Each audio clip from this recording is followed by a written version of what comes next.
this is AJ Macdonald with Macdonald Financial Services. I have Devin Jones here. Today we're going to talk to you about the 6 things that you should understand about Social Security before you start claiming it. Yeah, it's a very serious topic, and you might want to make sure you get these things right before you make a decision because, for the most part, it's irreversible. Yeah, there's no going back. Yeah. So, number 1. For retirement age. So you better understand that you get 100% of your Social Security at full retirement age. For me and you, 67. Right. For most, everybody born after 1960, it's 67. If you choose to claim prior to, which of course you can, 62, any time after that, it's a reduced benefit permanently. Permanently. Yeah, that's part of, you better make sure you know what you're doing because that is irreversible. So. Yeah, and it doesn't mean that drawing it early is wrong or the bad thing to do.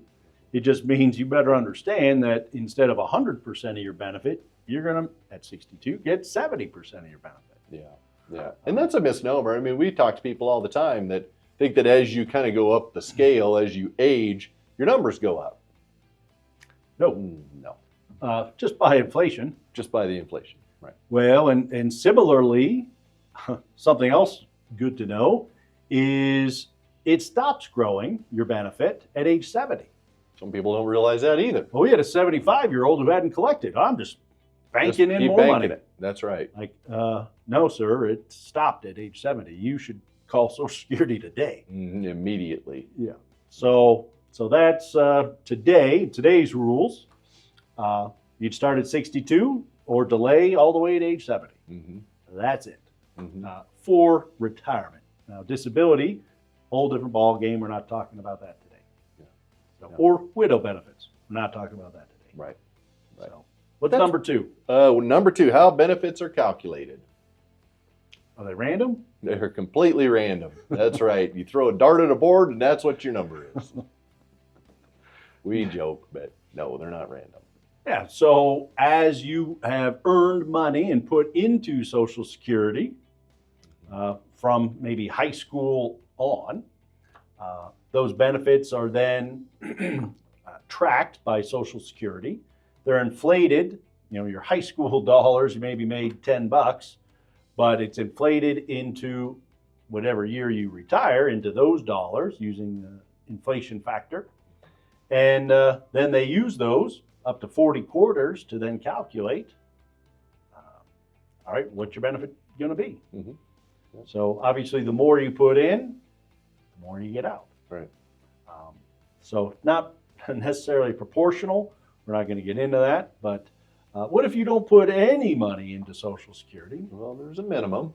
I mean, there's a minimum number. Well, I was thinking more of, let's say you're a spouse. Oh, if you're a spouse, well then, yeah, that's a different calculation. And it doesn't mean you're going to get 0. That's the good news. Yes. Right. So you won't get 0. Yeah. So if you're a spouse, when Social Security was created, they said, well, a lot of women stayed home, housewives raised the kids. Don't have as much of that today as we have had in the past.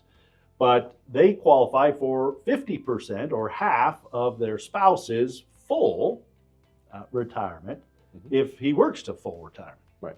So if he draws it early or the spouse draws early, it's going to be less. And permanently. So another big benefit for those people that are working, that if they make it to their full retirement, their spouse then at least will get half their full. Exactly. Yeah. So there's something to understand for sure. Number 3. Spousal and survivor benefits. We just touched on spousal. We did. Survivor benefits. You want to touch on that? Sure. So as if you die and you have minor children, then those kids are going to get benefit all the way up until 18 or 19 if they're still in high school. And it's a little different if they're disabled, then that would continue as well. So pretty great benefits that people have. We have a lot of, unfortunately, a lot of people that have passed away before they started collecting. And so their kids then have been getting the benefit of that Social Security. So, and we will talk about widow benefits, but that'll be here shortly. Yeah. So, Taxation on Social Security. There's been some changes. big changes, real big, Big. big beautiful Big. bill. Triple B big. Yes. So why don't you go over that? And I'll let you touch base on it. So, perfect. Great handoff. So with the big beautiful bill that was passed last year, Trump, while he was campaigning, said, let's make Social Security where you don't pay any taxation on Social Security. Today, or I should say in 2025 and before, depending on your income, either 50%, 0% of your income, Social Security income was taxable, or 50% of your Social Security was taxable, or up to 85% of your Social Security was taxable. So with the big beautiful bill that was passed, it still's taxable. However, each person that's 65 and over gets a $6,500 addition to their standard deduction. So me and Devin, we don't get that. But if you're 65 and older, you get an additional $6,500. And really that's supposed to offset the tax of your Social Security. Technically, your Social Security is still taxed at that rate that I told you. It's either 0%, 50%, or 85% of the Social Security benefit is taxable. But if you're married, you end up getting an additional $13,000 worth of exemption to add to your standard deduction. So kind of a roundabout way to try to complicate our tax code, but also make Social Security not taxable. Yeah. Not perfect. Yeah. I'm not sure when this video is going to be posted, but so far it's been a little bit of a mess as far as people filing their taxes, from what I've heard from folks so far. So. Yeah. So number 5, we have how claiming your benefits, how that might affect other income sources. Yeah. So other income sources, meaning retirement accounts, pensions, any rental income that might come in, all of that is kind of put in there as well. And so that can definitely affect how Social Security is going to be taxed. So exactly. At that same rates that I had mentioned earlier, there was 0%, 50 or 85% of the Social Security.